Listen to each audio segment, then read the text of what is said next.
My question is that when you said that like if you don't recite the Fatiha in the prayer, like your salah, that you have to like if you miss it, you have to redo the rakah. Yeah, I just have some confusion, because if the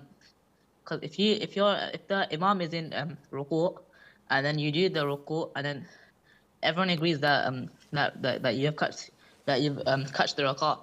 Correct. But yeah, but my question is that if you miss the Fatiha, or if you don't recite the Fatiha, or let's say you joined late in the rakah, and the imam is standing, so would you still have to stand up for the rakah again? Okay, That's the Talha, question. I'll answer your question.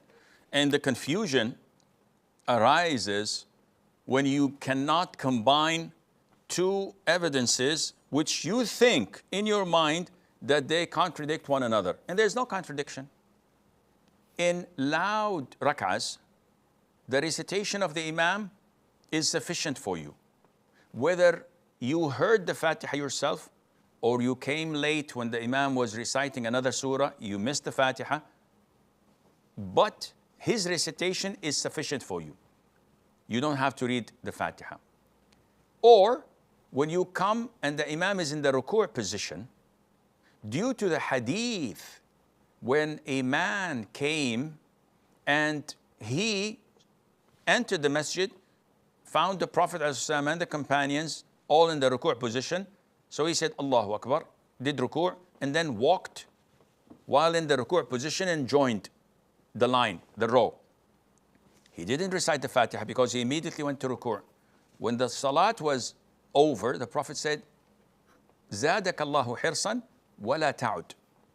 Meaning that, may Allah increase you in being careful to follow the imam, though what you've done was not right, to walk in the bound position. The Prophet said, and do not do that again. In one of the narrations, depending on how you put the vowels, do not repeat your prayer, meaning that this rak'ah was valid. So as you clearly stated, the majority of scholars say that when you catch the imam in the ruku' position, you immediately join him without reciting the Fatiha, and this rak'ah is valid. This is the exception, not the norm. If you missed the Fatiha in a silent prayer, so you join the imam, Allahu Akbar, in Dhuhr, or in the third rak'ah of Maghrib or Isha, which is silent, and I just stand still, and the imam is reciting the Fatiha silently, and I don't do anything, and then the imam goes for ruku', and I go for ruku' with him, this rak'ah is invalid. Why? Because I did not recite the Fatiha. So this is the norm. You don't recite the Fatiha in silent rak'ah, your prayer is invalid. You don't recite the Fatiha in a loud rak'ah behind the imam, your prayer is valid. You don't recite the Fatiha because you came late and the imam was in the ruku' position and you made the ruku' with the imam, your prayer and rak'ah is valid. And I hope this answers your question.